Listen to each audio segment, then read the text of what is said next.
Hello everyone, आज है 16 जून और आज इस वीडियो में हम बात करने जा रहे हैं अपोलो टायर्स के बारे में। देखिए 105 रुपए के आसपास ये शेयर ट्रेड कर रहा है। नतीजे जो इसके आए थे पिछले महीने बहुत ही खराब आए थे और इस वीडियो में हम बात करने जा रहे हैं कि इस प्राइस पर जब शेयर 105 रुपए के ऊपर ट्रेड कर रहा है तो खरीदारी करना सही रहेगा कि नहीं। तो देखिए वीडियो को मैं शुरू करूँ उससे पहले अगर आपने अभी तक चैनल को सब्सक्राइब नहीं किया है तो प्लीज़ अभी इसे सब्सक्राइब कर लीजिए, क्योंकि आगे भी बहुत सारी वीडियोस हैं जो आपको काफ़ी ज़्यादा हेल्प करेंगे।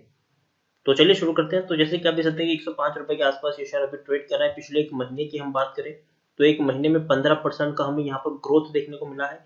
90 रुपए से उठकर शेयर 106 रुपए तक पहुंचा है और पिछले काफी दिनों से ये उसी प्राइस के आसपास ट्रेड कर रहा है।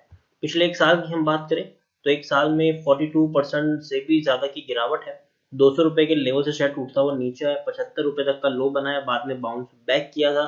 शेयर 100 रुपए के आसपास ही पहुंच गया, बाद में फिर से नीचे गिरा, फिर तेजी यहाँ पर आती हुई देखने को मिली है।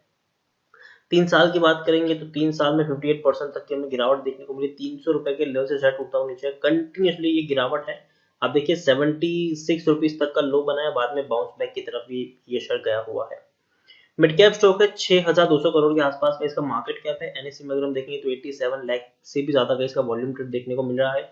शेयर होल्डिंग की बात करेंगे अगर हम करें तो प्रमोटर के पास 40% की होल्डिंग है, एफआईएस के पास 22.89% की होल्डिंग है, म्यूचुअल फंड के पास 16.05% की होल्डिंग देखने को मिली है।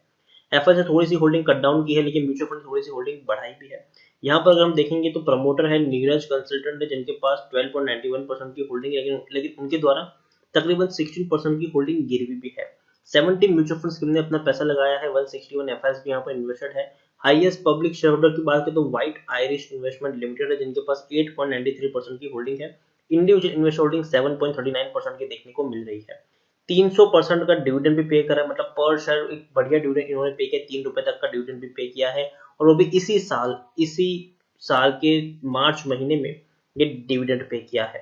अपोलो टायर की अगर मैं बात करूं तो टेक्निकल रेटिंग अभी भी काफी अच्छी इनकी दिखाई दे रही है।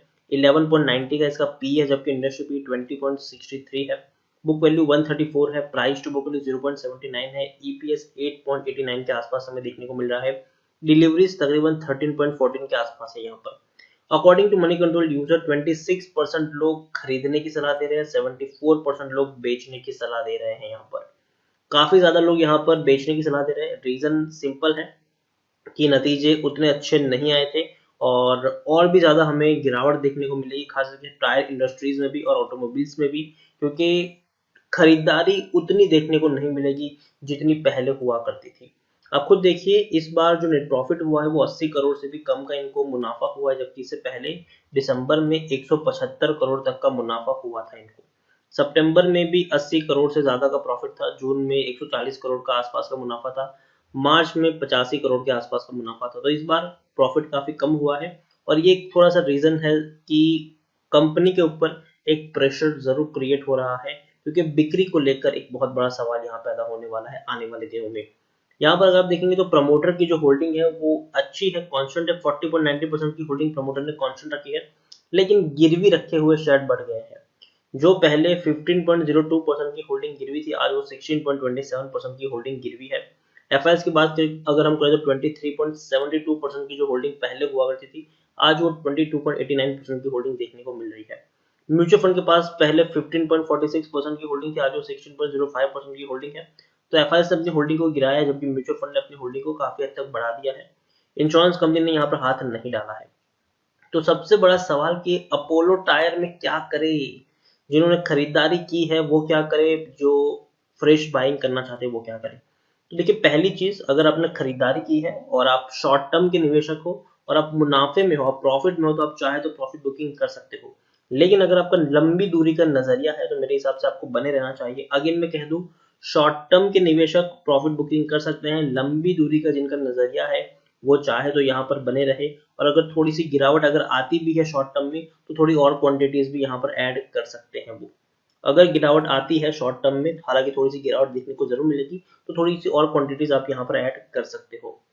तो ये है उनके लिए जिन्होंने खरीदारी की करके रखी है। जो लोग फ्रेश बाइंग करना चाहते हैं उनके लिए मैं यही कहूंगा कि जरूर आप यहाँ पर खरीदारी कर सकते हैं, बस शर्त सिर्फ इतनी है कि आप एक साथ सारा का सारा शेयर यहाँ पर मत खरीदें।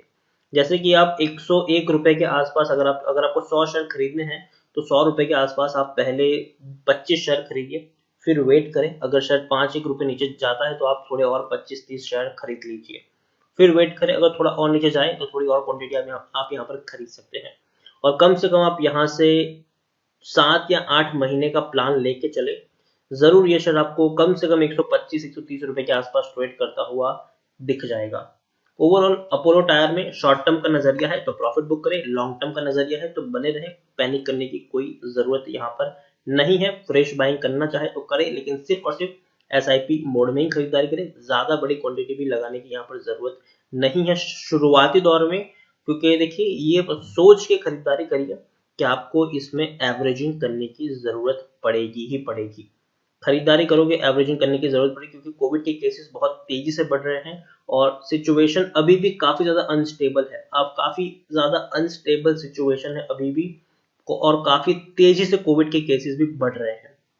तो इसलिए कभी भी कुछ भी हो सकता है, तो थोड़ी क्वांटिटी कम ही खरीदें, और पैसा है तो बचा के रखिए, कोई मौका हाथ से छूटा नहीं जा रहा है। अभी भी मार्केट अनस्टेबल है, अभी भी मार्केट नीचे गिर सकता है। तो इसी साथ वीडियो को एंड करूंगा। अगर आपको वीडियो पसंद आया हो तो प्लीज इसे लाइक करें, शेयर करें, और अगर मेरे चैनल पर पहली बार आए तो प्लीज आप इसको सब्सक्राइब भी जरूर कर दीजिएगा। Thank you.